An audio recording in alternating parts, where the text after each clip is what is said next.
ഇംഗ്ലീഷിലൊരു saying ഉണ്ട്, a teacher can make or break a child.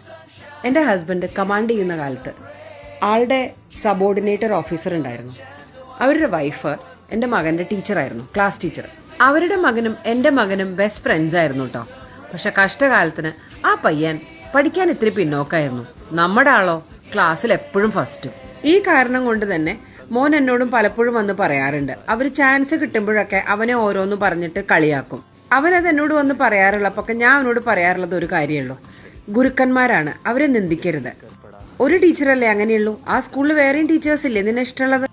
ഞാൻ നേരത്തെ പറഞ്ഞ പോലെ എൻ്റെ ഹസ്ബൻഡിന്റെ സബോർഡിനേറ്റിന്റെ വൈഫായിരുന്നല്ലോ അവര്. അപ്പോൾ ഒരു കമാൻഡിങ് ഓഫീസറുടെ വൈഫ് എന്നുള്ള നിലയ്ക്ക് എനിക്ക് വേണമെങ്കിൽ പ്രശ്നമൊക്കെ ഉണ്ടാക്കായിരുന്നു. ഈ മെച്യൂരിറ്റി സെൻസിബിലിറ്റി എന്നൊക്കെ പറയുന്ന സാധനം കടയിൽ നിന്ന് കാശ് കൊടുത്ത് വാങ്ങാൻ പറ്റില്ല. അത് കുറച്ചുണ്ടായിരുന്നോണ്ട് ഞാൻ അവനെ പറഞ്ഞ് മനസ്സിലാക്കി. അതുമാത്രമല്ല, ജീവിതത്തിൽ ഇങ്ങനെ പല ആൾക്കാരെയും അവൻ ഫേസ് ചെയ്യേണ്ടി വരും. അപ്പോഴൊക്കെ ഞാൻ അവന്റെ കൂടെ ഉണ്ടാവണമെന്നുണ്ടോ? എന്തായാലും ആ ഒരു ഇൻസിഡന്റ് അവനെ ജീവിതത്തിൽ കൂടുതൽ സ്ട്രോങ് ആക്കിയേ ചെയ്തുള്ളൂ.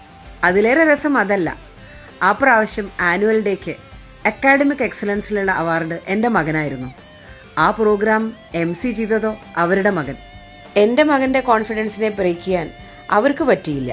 പക്ഷെ എല്ലാവരുടെയും കാര്യം എങ്ങനെ ആവണമെന്നില്ല കേട്ടോ. ഒരു ടീച്ചർ കാരണം സ്കൂൾ ജീവിതം തന്നെ താറുമാറായ ഒരു ഇൻസ്റ്റഗ്രാം ഫ്രണ്ടിനെ എനിക്കറിയാം.